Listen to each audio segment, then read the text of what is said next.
Look at that beautiful title screen. Don't you love it when Game Boy games come along with enhancements such as these when they're played on a Super Game Boy? It gets a cool border too. Anyway, this is probably the least famous game that the famous Shigeru Miyamoto, who acted as producer, had a major role in. Or at least, the least famous one that received a Western release. Mania is typically labeled as a puzzle platformer, but that's not quite accurate, since there's no platforming or jumping of any kind. I guess to some, platformer just means a cutesy game starring a mascot-type character with an absence of graphic violence. But if we're being precise about the terminology, this is not a platformer. It's just a puzzler, albeit one that is nothing like Tetris, Dr. Mario, and other games that follow similar formulas. Instead, Mania reminds me of a very good game that I haven't played in a long time, Adventures of Lolo. I'm always amazed at the amount of thought that must go into designing levels in a game like this, where environments are manipulatable and these cause and effect puzzles determine your progress. The core mechanics involve pushing or throwing a boulder while navigating it through a maze of obstacles to get it to the barrier walling you off from the next level. As a mole, you're able to burrow underground, which has different paths and obstacles than the surface does, and you can peek above ground with the B button. Be careful though, because digging too many holes can make solutions to the puzzles impossible. One thing that irritated me quite a lot on my playthrough was accidentally hitting the wrong button and digging an unwanted hole. Thankfully, it's easy to start a puzzle over if you wind up in too deep. As the game goes on, the puzzles of course become more and more complex and more variables are added. Some patches of dirt are too tough to burrow under or rise out of. Most items can be pushed, but some are too heavy to pull. Barrels are introduced at some point which fill in holes on the surface and enable you to roll the boulder over top of them, while at the same time creating an obstacle underground. Enemies generally pace a predetermined path early on, but later they become unpredictable.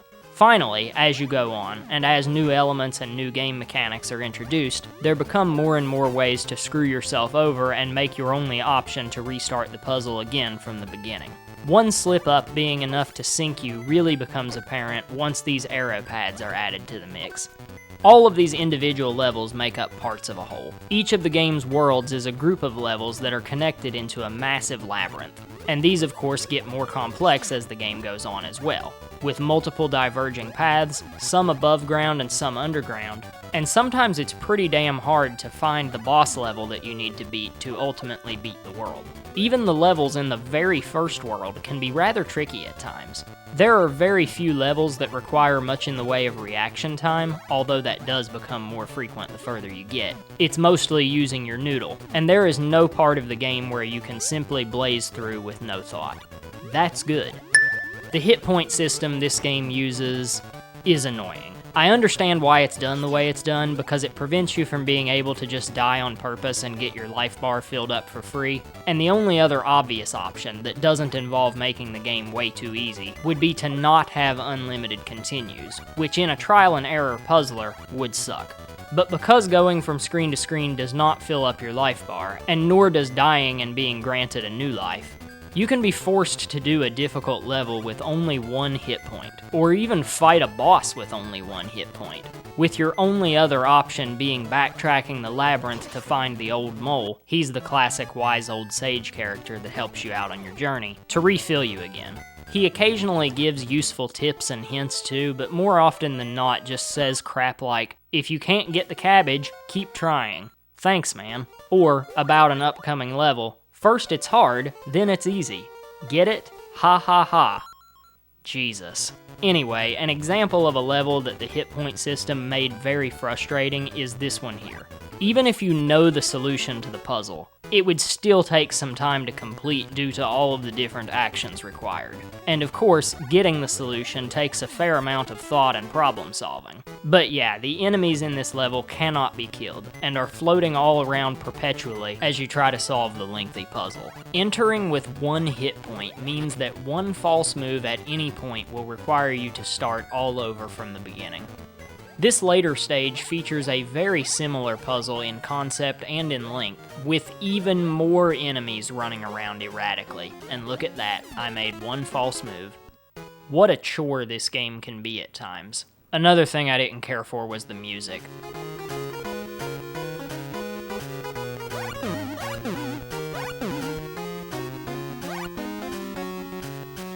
It sounds nice at first, but becomes monotonous and distracting very quickly. It's hard to concentrate on solving the puzzles with this mind-numbing music constantly playing.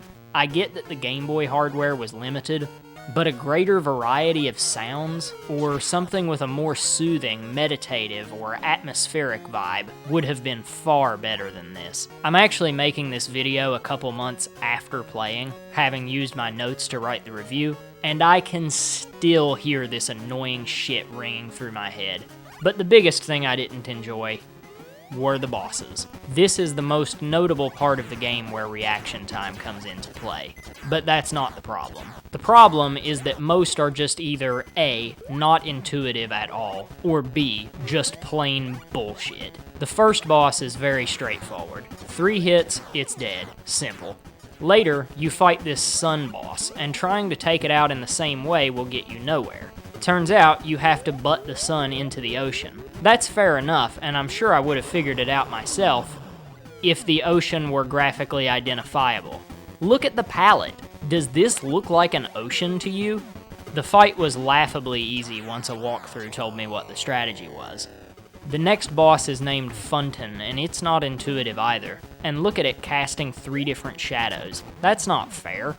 Then there's the bonus rounds. They're tucked away in the labyrinths, and are exciting to discover, but I didn't enjoy playing them. And the game's lack of polish was very evident when I would fail at a bonus round, then had to come back to the stage I had already completed and redo everything because I exited it through the bonus round exit rather than through the normal exit. The enemies respawned, but the cabbages didn't. So not only did I have to redo it, I had to redo it with fewer weapons.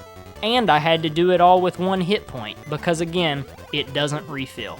Then every time I died, I respawned back where the bonus round was, and had to make my way back to the main map yet again. A bonus round should not ever make me regret discovering it. The save battery in the copy of the game that I came across was dead, of course. I didn't bother doing the soldering job necessary to replace it before I played, because I didn't think I would need it. Well, I really could have used it. This is not a short game, and at least for me, it was quite difficult at times. There was one particular puzzle that completely stumped me, and I stubbornly tried to figure it out on my own for a very long time, before eventually resorting to a walkthrough. I ended up not finishing the game after the last boss I faced before turning it off really frustrated me. It wasn't this boss specifically that made me quit. I was already tiring of the gameplay, but it was the last straw. You have to pull this chain to the arrow pads to make it spring back on the guy, all while another enemy is zooming all around trying to kill you. It didn't feel like a fun and challenging boss battle, but rather like I was trying to accomplish a mundane task while someone was simultaneously jerking the controller around in my hand. You can also hit yourself with the pulley contraption with even the slightest false move. It's just a huge pain in the ass. I had to tediously backtrack to the old mole to fill up my life bar to even give myself a chance at it. I decided about halfway through that while I wasn't going to rage quit and allow the boss to defeat me, I was going to put the game down after I eventually prevailed. And when I did, I walked away feeling like I had played enough to have gotten my money's worth and to properly experience the game, without spending too much longer on something that wasn't fun anymore like it was when I first began. Going back to the save battery issue, if I ever decide to play this one again, I will most likely go the route of an emulator. Being able to make a save state anytime you wish seems like something that would really enhance a game like this, since one puzzle can potentially hang you up for a long time. And if you want to quit in the middle of a world, I guess you would just have to make your way all the way back through the labyrinth to get back to where you were. Even if the already solved puzzles remained solved, which I assume that they would, it still involves navigating through a maze of things that have already been completed. At least, that's how I think it would work. Again, I didn't have the option to save, so I just left my console on for a really long time. But yeah, an emulator seems like the way to go with this one. If I came off overly negative in this review, I didn't really mean to. I got tired of the game before finishing it, but that doesn't mean it's bad. If you're looking for a hidden gem type of game on the Game Boy in the puzzle genre, this is a solid one to try out. It's not one of the first titles people come up with when they think about the system, but it is a cult classic. And it's very Miyamoto coded. Cute characters, bubbly atmosphere, rewarding to figure things out, the damsel in distress trope that he had a love affair with, solid performance on limited hardware. If it looks like a game you would enjoy based on the footage you've been seeing, then it most likely is. And if you have 2 Game Boys, a link cable, and a buddy who wants to play Mania with you, there's a Versus mode that involves one player playing as Muddy. That's the mole protagonist from the single-player game. I don't remember if I ever actually mentioned him by name. With the task of trying to bury cabbages, and the other player attempting to fill in Muddy's holes with a hoe and prevent him from achieving his cabbage-burying goals. It's probably pretty good, but I don't know for sure, because I didn't play it. This has been a LeakyFaucet review, and I hope you've enjoyed it. If so, I'd appreciate a thumbs up, and for you to subscribe and ring the bell if you'd like to keep up with future videos. Down in the description is a link to buy me a coffee if you'd like to support the channel financially. If not, I want you to know that even by simply clicking on my videos, and especially by hanging around to the end, you are supporting me. So thank you for watching, it means a lot. Have a great rest of your life, and game on.